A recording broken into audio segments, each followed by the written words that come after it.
Eu não sei se todos estão familiarizados com este assunto do santuário. Eu vou rapidamente, no princípio, passar alguns slides para que todos possam mais ou menos ter uma noção daquilo que vamos falar, para depois então entrarmos diretamente no tema. Eu dei a este título do crescer na graça e no conhecimento do Senhor Jesus. Isto é baseado num texto do apóstolo Pedro, em 2 de Pedro, capítulo 3, versículo 18, que diz que nós deveríamos crescer na graça. E eu tenho que vos confessar isto. Não foi há muito tempo que eu me dediquei a ver muito mais perto o que é crescer na graça. É uma preocupação muito grande do apóstolo Pedro, não é só dele, o apóstolo Paulo fala também nisso, mas este é o texto mais claro que está ali, que nós deveríamos crescer na graça. Nós habitualmente sabemos o que é a graça, mas agora este interesse dele em dizer vocês devem crescer na graça. E isto pode nos trazer algumas complicações, sobretudo devido àquilo que nós aprendemos anteriormente. Eu vou dizer que com certeza vocês já nasceram e já entraram na igreja, graças a Deus, numa outra geração, numa compreensão melhor, mas no meu tempo ainda não era assim. E tenho que dizer-vos que foi com alguma dificuldade, ou dizendo melhor, está a ser com alguma dificuldade eu mesmo interiorizar totalmente este tema do crescer na graça. Então vou falar do santuário.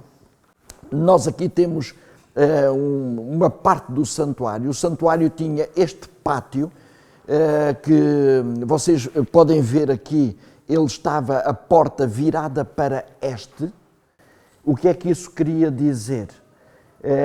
Sabem que naquele tempo havia muita adoração a animais, havia adoração de uma maneira particular ao sol. As pessoas adoravam muito o sol.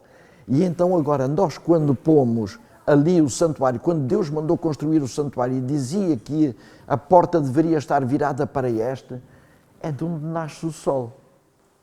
Isto podia gerar alguma confusão, não é? Mas vocês reparem, quando os adoradores entravam na porta, eles estavam de costas voltadas para o sol. Então não havia hipótese de adorarem o sol. Aquilo que Deus faz em relação ao santuário é tão minucioso, tão extraordinário, que se nós quisermos verdadeiramente aprender, nós vamos ser muito beneficiados com isso. Eu costumo fazer este seminário para ser uma coisa mais ou menos bem feita. Eu não digo bem feita, mas mais ou menos bem feita, eu teria que ter pelo menos 10 reuniões. 10 reuniões de 1 hora, que era para depois as pessoas perguntarem. Nós vamos ter aqui 1 hora no total, com perguntas e tudo, se houver tempo para isso. Se vocês quiserem que eu pare um bocadinho antes, para depois alguém fazer perguntas, tudo bem, eu paro, que não apresentarei tudo. E mesmo assim vou ter que correr. Bom, depois, ele tinha mais ou menos 50 metros de comprimento e 25 metros de largura. Ele diz que tinha 100 côvados de comprimento e 50 de largura. O côvado mais ou menos anda à volta dos 48 e pouco, 48 centímetros. E portanto, nós vemos aqui que seriam, eu pus números redondos, 50 metros de comprimento por 25 de largura. O que é que isto quer dizer? Que se eu traçar, se eu dividir o santuário ao meio, eu fico com o quê? 2 quadrados perfeitos. Eu neste momento estou a fazer para os jovens, alguns jovens que vão fazer a classe de líderes, estou a fazer a especialidade do santuário com eles. E há coisas curiosíssimas aqui. Se eu traçar as diagonais destes 2 quadrados, sabem o que é que eu vou encontrar? Os 2 pontos fulcrais do santuário.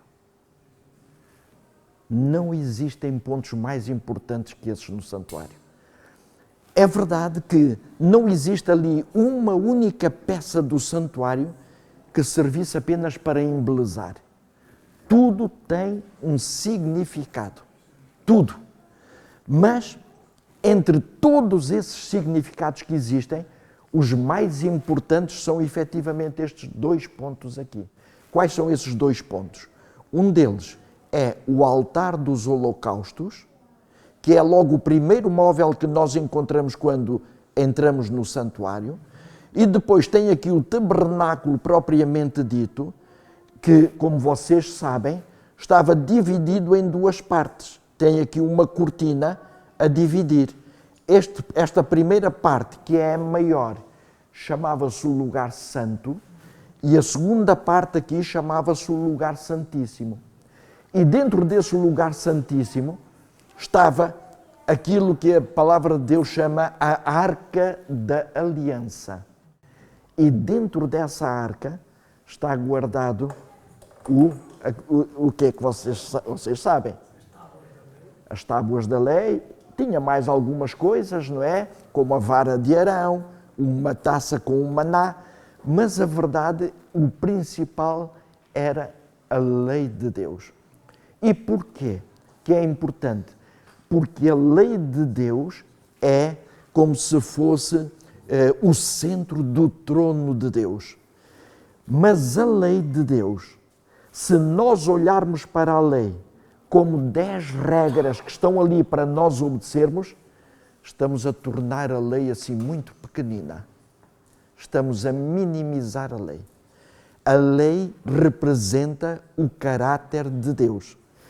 Quando nós estudamos a lei, nós deveríamos ver o caráter de Deus e não deveríamos descansar enquanto não descobrirmos ali o caráter de Deus. Claro que eu não vou ter tempo para vos falar nisso, só para falar dos 4 mandamentos, dos primeiros 4 mandamentos, são 4 sessões que eu levo. Portanto, não vamos ter a oportunidade, mas queria que vocês soubessem que o mais importante de tudo, e eu até ponho aqui um pouco desta maneira para nós vermos, este era o grande objetivo de Deus para nós hoje. Porque a maneira como eu tenho visto o santuário não é um tratado teológico, porque não é isso que me interessa. O que me interessa é como é que nós podemos pôr o santuário em prática na nossa vida do dia a dia. E então, o que é que simboliza para mim realmente ali a lei de Deus? E aquilo que Deus quer para mim é que eu diariamente consiga analisar o caráter de Deus. O grande objetivo de Deus é esse. É que eu pudesse representar bem a Deus aqui nesta terra. Mas para o representar bem, eu tenho que conhecer bem a Deus. E eu vou dizer-vos em segredo agora, vou falar baixinho. Nós, mesmo como Igreja Adventista, estamos muito longe disto. Muito longe, eu não estou a dizer do caráter de Deus, isso já sabemos que sim. É muito longe de conhecer Deus. E eu quero dizer-vos que mesmo eu, já com 40 anos de ministério, eu ainda não conheço bem a Deus. Todos os dias procuro conhecer um pouco melhor a Deus, mas na realidade ainda não o conheço bem. É que o nosso Deus é um Deus tão grande em amor, tão grande em misericórdia, tão profundo na compaixão e no perdão, que eu ainda não o entendo muito bem. Vamos ver, mas o plano de Deus para a humanidade em pecado era realmente este. E a verdade é que se este ponto aqui é o mais importante e é aquele que Deus verdadeiramente queria que todos nós chegássemos, que todos nós fôssemos bons representantes de Deus aqui nesta terra, e não é só na terra, que eu fosse um bom representante na minha família, com a minha mulher, com os meus filhos, que eu fosse um bom representante depois na minha igreja, que eu fosse um bom representante de Deus com os meus colegas de trabalho. Este era o grande objetivo de Deus. E posso dizer-vos uma coisa, Se nós fizéssemos isto, Deus já tinha vindo, Jesus já tinha vindo. Ela tem uma citação que eu não tenho aqui, a Ellen White, ela tem uma citação que ela diz assim: quando o caráter de Cristo for reproduzido perfeitamente em seu povo, então Jesus virá para buscá-los como seus. O que Deus está à espera não é que o Evangelho seja pregado em todo o mundo, embora isto possa parecer estranho eu estar a dizer isto. O que Deus está à espera é que eu e cada um de nós represente bem o caráter de Cristo. Sabem porquê? Porque se todos nós representarmos bem o caráter de Cristo, o Evangelho vai ser pregado a todo o mundo. Sabem porquê? Porque eu tenho os meus amigos dentro da igreja e fora da igreja. Vocês têm os vossos amigos dentro da igreja e fora da igreja.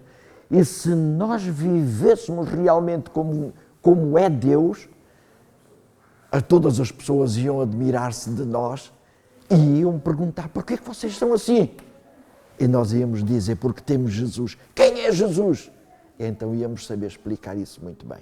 Já estou a demorar muito e não vou poder depois avançar mais. Bom, mas sobre isto, portanto, este é o grande objetivo de Deus, é nós estudarmos e analisarmos ao detalhe o caráter de Deus para depois nós nos humilharmos. Eu já vou falar um bocadinho mais sobre isso ali. Isto quer dizer que a fasquia de Deus para o ser humano é uma fasquia muito elevada. Qual é a fasquia de Deus? É a perfeição. Alguém consegue chegar lá? Este é um assunto muito, muito importante para nós vermos. Eu vou pôr aqui alguns exemplos. Aqueles que são muito, muito fracos, sabem? Esses só conseguem chegar até aqui, nesta fasquia que Deus põe. E como é que eles são considerados? Imperfeitos. Alguns, os fracos, conseguem subir um bocadinho mais e já se nota aqui um bocadinho desta cor azulada que eu pus como se fosse o caráter de Deus, embora haja muita coisa, pronto, que não está parecida ainda com Deus na nossa vida, mas, pronto, já conseguem, em certa medida, mostrar o caráter de Deus. Sabem como é que esses são vistos aos olhos de Deus? Imperfeitos. Bom, mas existem alguns que são aqueles muito consagrados. Aquelas pessoas que verdadeiramente vivem uma vida muito próximo de Deus. Reparem que só se notam ali uns tracinhos vermelhos ainda da nossa humanidade, mas vivem muito perto de Deus. Sabem como é que esses são vistos aos olhos de Deus? Imperfeitos. Imperfeitos. Vou dizer que então, quando nós vemos isto, que mesmo os muito consagrados são imperfeitos aos olhos de Deus, eu pergunto, como é que nós vamos atingir a perfeição? Mas Deus quer a perfeição. O que é que não é a perfeição que nós, como humanos, às vezes proclamamos? É por isso que eu digo ali, o importante é saber como é que Deus quer que eu chegue a essa perfeição. E com certeza vocês hoje, se acreditarem naquilo que eu digo, e garanto-vos que aquilo que eu digo é aquilo que a palavra do Senhor diz, vocês vão ver que a perfeição, afinal, aparentemente, pelo menos, é a coisa mais simples que há. Aparentemente. Eu depois vou entrar um bocadinho nisso. Eu digo ali, não é o importante, é o mais importante. E o que é que vos sugere este sinal que está ali? É a cruz. Não há outra maneira de ser perfeito a não ser através de Jesus. Não existe outra maneira. Vou avançar um pouco mais. Reparem no que diz aqui. Deus deseja de todas as suas criaturas o serviço de amor. Nós também dizemos que Deus é amor, não é? Então Deus quer que as suas criaturas tenham o serviço de amor. E agora reparem no que ela diz. Serviço que brote de quê? De uma apreciação do seu caráter. Eu só vou conseguir amar como Deus ama se eu conhecer o caráter de Deus. Aqui há tempos, numa igreja, eu disse assim: eu nunca me vi tão pecador como hoje.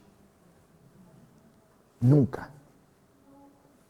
Mas também nunca vi tanto o amor de Deus como eu vejo hoje. Sabem porquê? Porque à medida que eu conheço mais a Deus, eu vou vendo o quão miserável eu sou. Fraco. Até tenho vergonha de ser tão fraco. E digo isso muitas vezes a Deus. Vocês são capazes de pensar assim: fogo, este homem deve ser realmente terrível. Oh, meus amigos, é como vocês quiserem considerar, mas eu vou-vos só dar um exemplo. Eu costumo falar muito sobre a oração de intercessão. Conhecemos muito pouco acerca da oração de intercessão. Mas eu tenho que vos dizer, pela grande graça de Deus, o Senhor já me mostrou muitas coisas sobre a intercessão. E com essa oração de intercessão eu tenho posto à prova Deus muitas vezes e tenho visto que é verdade. Mas agora vou dizer-vos uma coisa que me entristece a mim. Só para vocês verem a minha fraqueza, eu acredito que é igual a todos nós. Apesar de eu saber que é uma coisa que Deus quer do seu povo hoje, é que interceda muito. Se nós compreendermos bem a importância que Deus dá à intercessão, nós estaríamos muito mais tempo a interceder. E eu tenho que dizer, apesar de eu já saber alguma coisa sobre a intercessão, eu não a tenho posto em prática como devia. E isso é uma das minhas fraquezas grandes. E tenho pedido muito perdão a Deus por isso, mas peço a Deus que me ajude a não desistir disso. Mas isso é só para mostrar que mesmo já estando num ministério há tantos anos, eu continuo a ser assim, à vista do Senhor. Mas agora, como é que eu poderei chegar à presença de Deus? É quando eu contemplar o caráter de Deus. Porquê? Porque eu vou ver que Deus é tão santo, tão perfeito e eu tão indigno, que eu vou sentir necessidade do Salvador. A solução está ali para mim. Eu vou sentir necessidade do Salvador.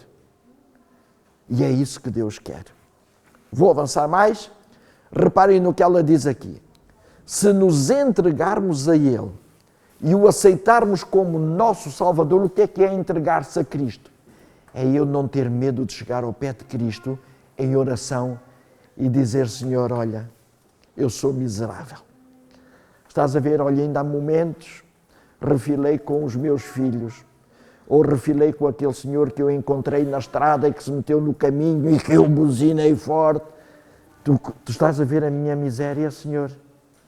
Ainda tu me chamastes para te representar. Quando eu me humilho diante de Deus, confessando exatamente toda a minha pequenez, toda a minha indignidade, eu estou a entregar-me a Cristo. E agora reparem, quando nos entregamos a Ele, a Cristo, e o aceitamos como nosso Salvador, reparem no que vem a seguir. Por mais pecaminosa que tenha sido a vossa vida, já repararam nisto? Por mais pecaminosa que tenha sido a vossa vida, diz, por sua causa sereis considerados justos. Isto devia alegrar-nos muito, não é? E agora reparem, diz, o caráter de Cristo é substituído ao nosso caráter e somos vistos diante de Deus exatamente como se... Vocês estão a ver? Aí somos perfeitos. Estão a ver que a perfeição é simples? Não é a minha perfeição que Deus quer. É eu reconhecer a minha pequenez, aceitar Cristo como o meu substituto, louvar a Deus por esse Cristo ser o meu substituto, e então a partir daí eu sou considerado perfeito, tenho direito a entrar na presença de Deus. E agora, vocês dizem assim, então, mas a seguir depois eu vou pecar outra vez, vou. Então o que é que eu devia fazer outra vez quando eu pecar?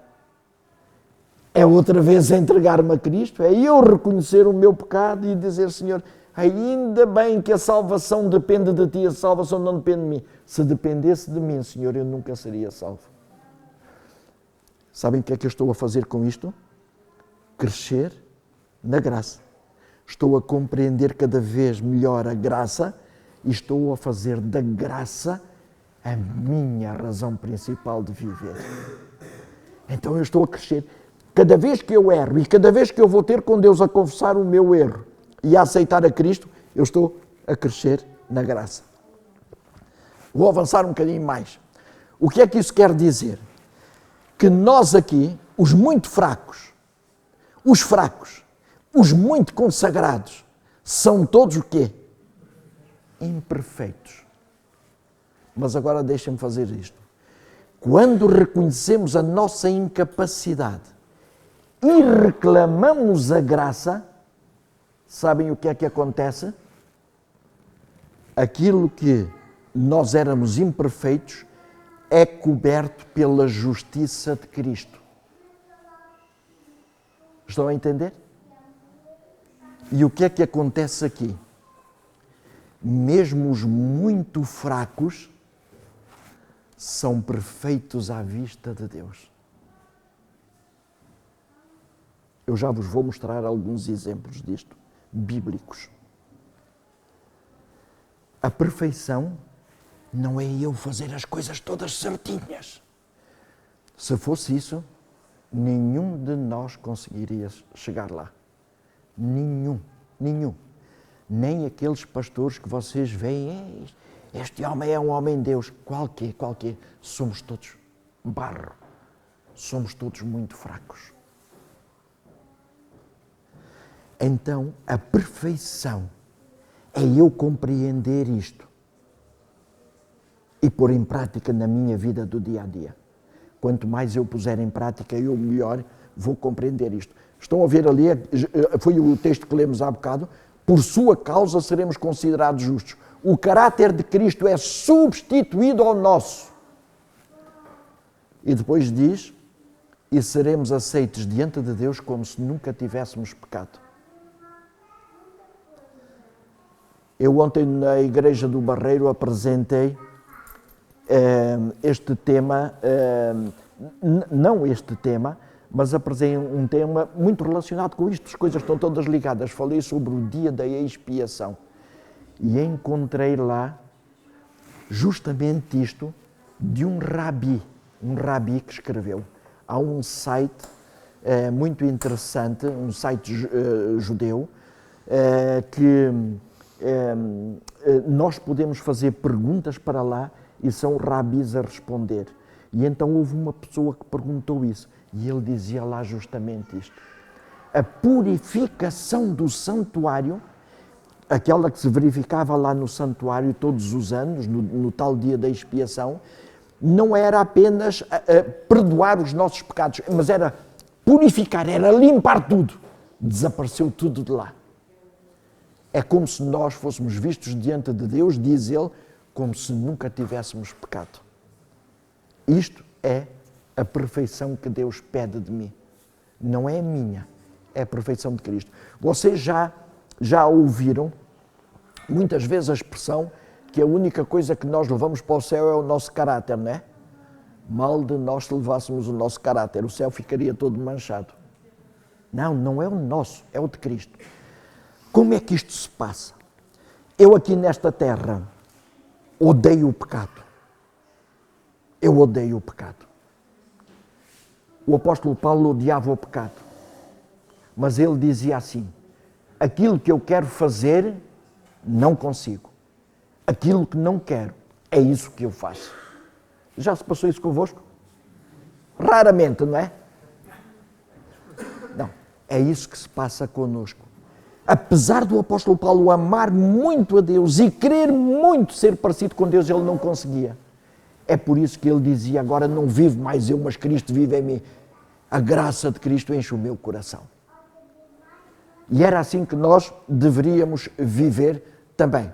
Eu vou passar só aqui, eu vou avançar porque isto, senão perco muito mais tempo e não vou conseguir, já é 12:07, mas isto é só para dizer que o sistema sacrificial destinava-se a apontar para a morte de Jesus em favor da humanidade, pretendia mostrar que Deus tinha um plano através do qual os pecadores podiam ser perdoados, purificados, que é a total limpeza do pecado, é o sermos vistos diante de Deus como se nunca tivéssemos pecado, e aceitos pelo Senhor mediante a sua graça. Havia vários tipos de sacrifícios. Havia um sacrifício que era chamado o sacrifício contínuo ou diário, porque era um sacrifício que se fazia todos os dias, de manhã e de tarde. Era um sacrifício por todo o povo. Todo o povo estava presente naquele sacrifício. O que é que isso queria dizer? Queria dizer várias coisas. Em primeiro lugar, era uma consagração diária da nação a Deus. Em segundo lugar, era uma dependência do sangue do Messias que havia de vir. Em terceiro lugar, a graça redentora de Cristo estava continuamente disponível para redimir o pecador arrependido. Quer dizer, isto é de uma importância tão grande que a graça de Cristo está continuamente disponível. É por isso que se eu errar hoje, eu vou pedir perdão a Deus. Mas se errar na mesma coisa daqui a 1 hora, eu vou outra vez pedir perdão a Deus. E assim sucessivamente. Não é pedir perdão levianamente, mas é eu sentir tristeza profunda no meu coração por voltar a fazer aquilo. Se vocês forem ver bem quando perguntaram a Jesus até quantas vezes é que devemos perdoar o meu irmão, e o Pedro já estava a pensar, bom, vou ser aqui, Jesus vai ficar contente comigo. Até 7, Senhor. E ele diz, não é até 7, até 70 vezes 7. Se o teu irmão pecar, e se vocês forem, creio que é Marcos que fala nisso. Se vocês forem a Marcos, se ele pecar contra ti 7 vezes no mesmo dia. O que é que nós inferimos daí? O que é que nós vamos buscar daí? É que Deus está-me a dizer, eu conheço a tua fraqueza, mas além de conhecer a tua fraqueza, eu conheço o inimigo poderoso que vos leva a cair tantas vezes. Eu conheço isso. Por isso, olha, se tu pecares 7 vezes contra mim no mesmo dia, não te importes. O que eu quero é que tu te levantes. Vem ter comigo. Aceita a minha graça que eu te dou. Isto pode nos parecer um bocado estranho. Há pessoas que me dizem, mas eu assim, e depois sou capaz de tornar isto tão banal que não me importa de pecar, porque eu sei que depois vou ter com Deus a pedir perdão. É justamente o contrário. Se for honesto mesmo, essa busca do perdão, o confessar a minha tristeza, se for honesto, eu vou querer ser parecido com Deus. Eu vou ver o grande amor de Deus, que apesar das minhas constantes quedas, ainda continua a chamar-me, continua a confiar em mim, que eu vou querer dizer assim, Senhor, eu quero ser como tu. Vou ter mais paciência com os outros irmãos, mesmo que eles errem comigo várias vezes. Vocês estão a entender? Mas aqui estamos a crescer na graça. Bom, mas depois havia os sacrifícios individuais. Aqui há uma coisa interessante, são aqueles pecados que mancham o caráter. Vamos supor, eu agora ofendi a qualquer um de vocês, mas ofendi gravemente. Então, eu quando saio da vossa presença, eu vou pensar, eu não devia ter falado daquela maneira. Isto acontece connosco todos, não é? Eu não devia ter dito isto, não devia ter feito aquilo. Quando isto acontece, quando nós lembramos do que fizemos, nós devíamos louvar o Senhor. Sabem porquê? Isso é o arrependimento que Deus nos está a dar. É o arrependimento que Deus nos está a dar. Então isso é o sinal de que o Espírito Santo está a trabalhar no meu coração. Em vez de eu ficar abatido, de eu ficar lá no fundo do poço, eu deveria agradecer a Deus, porque o Espírito Santo me veio dizer, olha, tu errastes. Isso é o arrependimento. Depois do arrependimento vem outra coisa, é a confissão. Então eu vou confessar a Deus e vou dizer ao Senhor, olha, eu falei muito mal a esta pessoa, que tristeza, Senhor. Apesar de já te conhecer há tanto tempo, ainda estou a fazer estas coisas miseráveis. Ó Senhor, tem misericórdia de mim. Estou a confessar o meu pecado. A confissão, eu não sei se tenho aqui, é um pequeno vídeo para mostrar o que é confissão. Como era? O pecador, quando sabia que tinha feito algo de errado, ele tinha que oferecer um cordeiro. Então ele trazia o cordeiro ao sacerdote, o sacerdote examinava o cordeiro para ver se o cordeiro tinha algum defeito, porque o cordeiro não tinha nenhum defeito, porque representava Cristo. Então agora acontecia uma coisa, o sacerdote saía e o pecador colocava as suas mãos sobre o cordeiro e fazia a confissão de pecados. O que é que isto quer dizer? Que eu, ao colocar as mãos, não te importas de ser a minha cordeirinha neste momento, eu, ao colocar as minhas mãos sobre o cordeiro, há uma ligação. Simbolicamente, os pecados que eu confesso, estou a transferi-los para o cordeiro. Se eu estou a transferir os meus pecados para o cordeiro, o que é que isso quer dizer? Que agora eu fiquei sem pecado. Fiquei limpo. E quem é que ficou com o pecado? O cordeiro. Então o cordeiro tem que morrer. Deixa-me, vou apresentar primeiro esta citação. Se não confessarmos os nossos pecados com verdadeira humilhação de alma e contrição de espírito, aborrecendo a nossa iniquidade. Eu gosto desta passagem. Vocês já imaginam que vem alguma coisa mais a seguir, mas eu parei aqui para explicar isto. O que é que quer dizer aborrecer a minha iniquidade? Há uma diferença entre eu aborrecer o meu pecado e eu cometer pecado. Estão a entender? Eu vou dar-vos um exemplo. Eu sinto vergonha de falar mal a outra pessoa. E Deus sabe que o meu desejo é eu nunca responder mal a ninguém. Deus sabe disso. Deus sabe que eu odeio isso.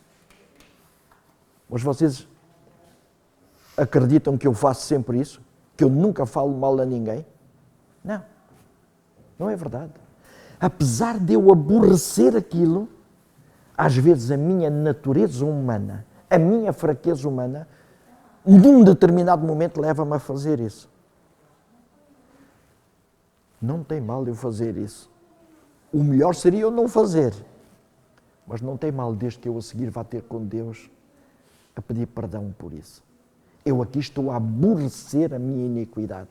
E Deus sabe a sinceridade com que eu faço isso. Estou a falar-vos deste, mas podia falar de muitos outros exemplos. Mas, portanto, se não confessarmos os nossos pecados com verdadeira humilhação de alma, aborrecendo a nossa iniquidade, reparem no que diz agora. Nunca procuramos verdadeiramente o perdão dos pecados. Nós, às vezes, podemos estar a pensar assim. Chegamos ao pé de Deus e dizemos, Senhor, perdoa-me os meus muitos pecados. E pensamos que pedimos perdão. Não pedimos perdão coisa nenhuma. Se Deus estivesse ao meu lado naquele momento e Deus dissesse, perdoa-me os meus muitos pecados, o que é que Deus me ia dizer? Quais pecados é que tu queres que eu te perdoo? Oh, Senhor, tu sabes melhor do que eu, Senhor. Tu conheces a minha vida toda. Mas quais pecados é que tu queres que eu te perdoo? Então a confissão não pode ser só dizer perdoa-me os meus muitos pecados. Porquê que Deus quer isto? Não é porque Ele não saiba. É porque o Espírito Santo só pode trabalhar no meu coração se eu tiver consciência de quais são as minhas fraquezas. Se eu não tiver consciência disso, eu só me arrependo naquele momento, mas depois esqueci tudo. E então, se eu falar e confessar o meu pecado, o Espírito Santo pode ajudar-me. E se nunca buscamos a paz de Deus, nunca a encontramos. E depois, então, havia a transferência de pecados. Deixem-me voltar aqui a este assunto para vos dizer isto. Se eu agora vou ter com Deus e não confesso o meu pecado a Jesus, o que é que isso quer dizer? Que eu não transferi o meu pecado para Cristo. Se eu transferi, Cristo tem que ser morto, mas Cristo já morreu por mim. Se eu não transferi, o meu pecado não mantém-se com quem? Comigo. O que é que isso quer dizer? Que eu não posso ter a vida eterna. Porque na vida eterna não pode entrar ninguém que tenha pecado. Vocês estão a ver a importância da confissão? De eu confessar o meu pecado? Eu vou dizer-vos, quem me dera ter conhecido isto na vossa idade. Eu era, de certeza, muito mais feliz. Agora sou, porque realmente descobri tudo isto. É que o eu confessar vai-me dar uma leveza tremenda, mas vai também criar em mim o desejo de ser mais parecido com Jesus. É por isso que a confissão é importante. Mas a transferência de pecados, digo-vos, para a vossa salvação eterna, é o mais importante. Porque no céu não pode entrar ninguém que tenha pecado. E se eu não os transferir para Cristo, quem vai ficar com eles sou eu. Então daí todo o interesse em nós abrirmos o nosso coração com Deus. Vou-vos dar alguns exemplos bíblicos, até das respostas de Deus. Aqui o capítulo 9 de Daniel fala sobre a oração que Daniel fez, uma oração verdadeiramente espetacular. Mas Daniel não estava a ver a resposta de Deus à oração dele. E então, Daniel continuava a orar e não desistia de orar. E o anjo vem ter com Daniel, enviado pelo Senhor, e vai dizer umas palavras a Daniel que eu gostaria que vocês abrissem as vossas Bíblias para lermos. Daniel 10, 12, vejam o que é que o anjo disse a Daniel. Então me disse, não temas, Daniel, porque reparem bem, desde o primeiro dia, e agora reparem no que diz, em que aplicaste o teu coração a compreender e a humilhar-te perante o teu Deus, são ouvidas as tuas orações. Reparem no que diz. Desde o primeiro dia que tu começaste a humilhar-te. O que é humilhar diante de Deus? Eu convido-vos vocês, ou logo à tarde, ou amanhã, a lerem a oração de Daniel no capítulo 9. E vocês até podem fazer um exercício ali. A oração, se não estou em erro, tem 18 versículos. 18 ou 19 versículos. Vejam quantos versículos é que Daniel se demora a humilhar-se diante de Deus. E nós todos temos uma noção da grandeza espiritual de Daniel, não é? Mas ele humilha-se diante de Deus. Ele vai confessar os pecados dele, os pecados do povo. É tremenda essa oração de Daniel. Mas o anjo agora lhe diz, desde o primeiro dia que tu começaste a humilhar-te diante de Deus, são ouvidas as tuas orações. E eu vim por causa das tuas orações. O que é que o anjo está aqui a dizer? Nesse primeiro dia que tu começaste a orar, eu fui enviado pelo Senhor para resolver o teu assunto. Sabem qual era o assunto de Daniel? Tinham chegado já ao final das 70 semanas, dos 70 anos, que o povo de Israel ia ficar no cativeiro. E Deus tinha dito que ao final dos 70 anos o povo ia poder regressar outra vez a Jerusalém. E Daniel sabia que para isso era necessário um decreto do rei. O decreto até já lá podia estar e já lá devia estar, mas o rei não assinava. Tinha dúvidas, porque havia muita gente contra isso. E então, o Daniel, naquele momento, ele não via a resposta de Deus. Chegou o final das 70 semanas, Senhor, e eu não vejo a resposta de Deus. Vamos ler o outro, perdão? Os 70 anos, 70 semanas em profecia, não é? A profecia fala das 70 semanas. Agora reparem no versículo 13. Mas o príncipe do rei da Pérsia se pôs defronte de mim 21 dias. E eis que Miguel, um dos primeiros príncipes, veio para ajudar-me e eu fiquei ali com os reis da Pérsia. Sabem quem era este anjo Gabriel? Quem é o Gabriel? Não. Jesus é o Miguel, não é? Quem é o anjo Gabriel? O sucessor de Lúcifer.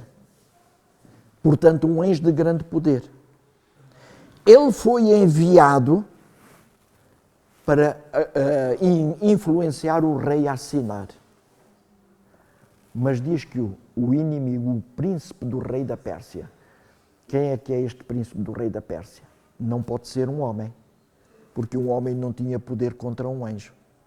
Então este príncipe do rei da Pérsia era Satanás, personificado aqui, que estava a impedir o anjo Gabriel de assinar o decreto. Vocês vejam o poder do inimigo. Deus não retirou o poder ao inimigo, porque senão o inimigo iria acusar Deus. Mas isto serve para nós vermos que muitas vezes não é, quando a resposta não chega, não é que Deus não queira, mas o inimigo está a criar obstáculos ali. Então nós não podemos desistir de orar, temos de continuar a orar. E então foi necessário vir o próprio Cristo para expulsar o inimigo e então o rei assinou o decreto. Mas quando é que Daniel começou a receber as respostas a orações? Desde o primeiro dia em que ele se começou a humilhar diante de Deus. O que é que isto quer dizer? Que para eu ter entrada à sala do trono de Deus, eu tenho que me humilhar diante do Senhor. Enquanto eu não me humilhar e confessar os meus pecados, eu posso estar a pensar que entrei lá dentro. Eu posso passar as 24 horas do dia de joelhos. E estou todo contente porque estive 24 horas de joelhos. Mas as minhas orações não entraram lá. Porquê? Porque eu não me humilhei diante de Deus. Humilhar é isto do confessar. E não preciso de estar as 24 horas. Preciso é de estar em sintonia com o céu. Não permitir que nenhum pecado me transtorne essa aproximação do Senhor. Vou dar-vos um outro exemplo. Isaías 6. Isaías vem a falar aqui sobre aquela visão que ele teve do trono de Deus. E ele ficou tão impressionado com a santidade de Deus naquela visão em que tudo se passava ali, que reparem que no versículo 5, ele, ao ver essa santidade de Deus, ele diz assim: então disse eu, ai de mim que vou perecendo, porque eu sou um homem de lábios impuros e habito no meio de um povo de impuros lábios. E os meus olhos viram o Rei, o Senhor dos Exércitos. O que é que ele estava a fazer aqui? A reconhecer a sua pequenez. Ai de mim que sou um homem de lábios impuros e vivo no meio de pessoas impuras também. E os meus olhos viram o Rei. Ele pensava que ia morrer. Agora reparem no que sucede a seguir. Versículo 6. Mas um dos serafins voou para mim, trazendo na mão uma brasa viva que tirara do altar com uma tenaz. E com ela tocou a minha boca e disse: eis que isto tocou os teus lábios, e a tua iniquidade foi tirada e purificado o teu pecado. Estão a ver aqui? Quando é que o anjo veio com a brasa viva? Quando ele reconheceu a sua iniquidade. Quando ele reconheceu a sua indignidade. Ele era indigno de estar ali na presença de Deus. Então isto é importantíssimo. E o primeiro móvel do santuário mostra-nos isso. Que para eu chegar a Deus, eu tenho de reconhecer a minha iniquidade. Mas sempre que eu o faço, eu posso entrar na sala do trono de Deus, porque a minha iniquidade foi tirada, o meu pecado foi purificado e eu sou visto aos olhos de Deus como se nunca tivesse pecado. Já imaginaram isto? Eu, pecador, ser considerado perfeito diante de Deus apenas por uma razão, porque eu reconheci o meu pecado e aceitei Cristo como o meu substituto. Temos 2 minutos. Eu não vou conseguir falar-vos tudo. Tenho aqui um exemplo muito bonito.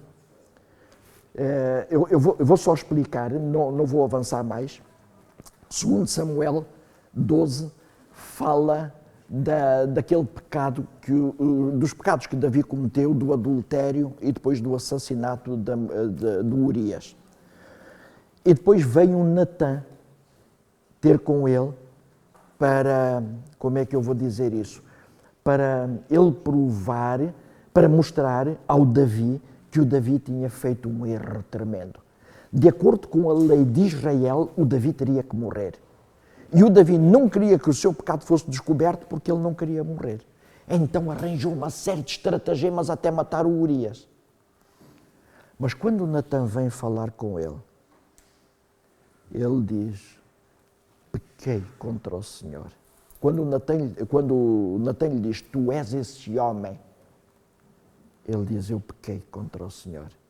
E o Natã disse-lhe logo: também o Senhor trespassou o teu pecado. Olha isto, o Senhor transferiu o teu pecado para Cristo. Não morrerás. Por que é que ele não morreu? Porque ele confessou. Ele confessou. Então o pecado dele foi perdoado.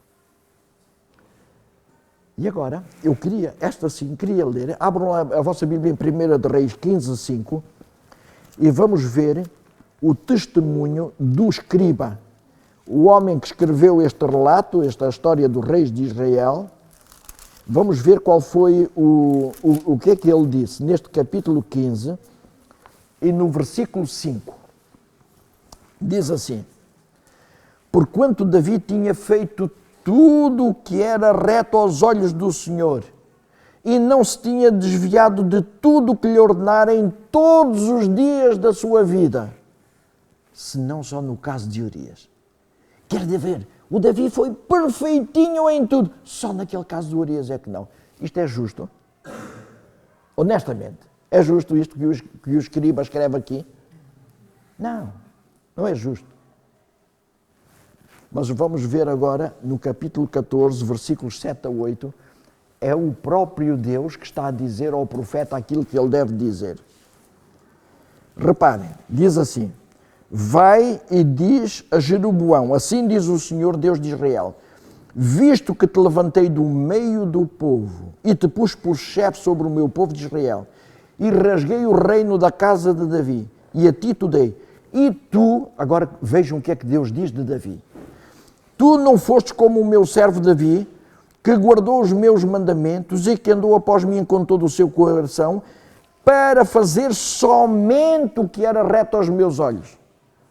Deus aqui não diz assim, só no caso de Urias é que não. Deus diz, fazer sempre o que era reto aos meus olhos. Isto é o testemunho de Deus acerca de Davi. Agora pergunto-vos, Deus é justo? Ao dizer isto? É justo? É justo. É justo. Porquê que Deus é justo? Apenas por uma razão. O Davi pedia perdão. Se vocês forem ler os Salmos de Davi, nós agora estamos a estudar os Salmos, eu tenho aqui na minha Bíblia, tenho pena de não vos poder mostrar isso, o Davi se humilhava de uma maneira, ele até escrevia os seus erros, que são os salmos que ele escreveu, que eram cantados na igreja. Ele não se preocupava que os outros, ao olharem para ele, olhassem com desprezo. O que ele queria era estar em paz com Deus. Ele confessava, ele humilhava-se diante de Deus, e então Deus pôde dizer, ele nunca pecou, fez somente o que era reto aos meus olhos. Eu ainda tinha mais uma, mas não, eu vou avançar. Eu vou avançar aqui, mas é Davi a dizer, sonda-me e conhece o meu coração. Vê se há alguma coisa que não está bem, Senhor, porque eu quero é estar perto de ti. Olha o que diz aqui. O Davi dá as boas-vindas ao escrutínio divino como meio de poder remover da sua vida qualquer coisa que perturba a sua relação com Deus. Quer dizer que Davi não tinha medo de chegar junto de Deus e confessar o seu erro. Não tinha medo que Deus analisasse o seu coração como se fizesse ali uma ressonância magnética espiritual ao seu coração. Davi não tinha medo disso. O que Davi queria era que não houvesse nenhum obstáculo que impedisse a sua presença junto de Deus. Era por isso que Davi confessava. Pronto, olha, eu podia ir mais à frente, eu vou só avançar a ver se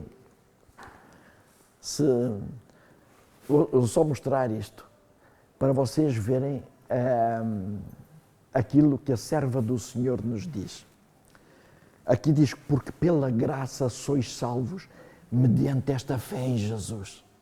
Se vocês acreditarem, é o que Deus está a dizer, se vocês acreditarem em mim, naquilo que eu vos estou a dizer, naquilo que eu vos ensinei através do santuário, que vocês se humilhem diante do Senhor, confessem os vossos pecados e aceitem a Cristo como vosso substituto, se vocês tiverem fé para isso. Agora reparem como é que a Ellen White comenta isto. A parte que se requer que o homem sustente é muito grande.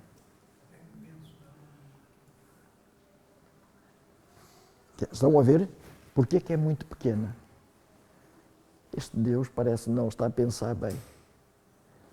Então eu cometo tantas asneiras e depois só por uma humilhação da minha parte, pelo perdão que eu peço a Deus e por sentir que realmente eu ofendi o Senhor, só fazendo isso e aceitando a Cristo, eu tenho direito à salvação?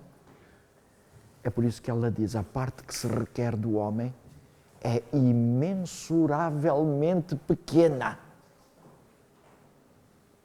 E depois ela conclui, e nem isso fazemos, é verdade, e nem isso fazemos.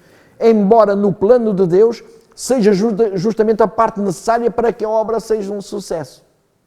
Quer dizer que se eu não confessar a Deus, se eu não fizer essa parte pequenina,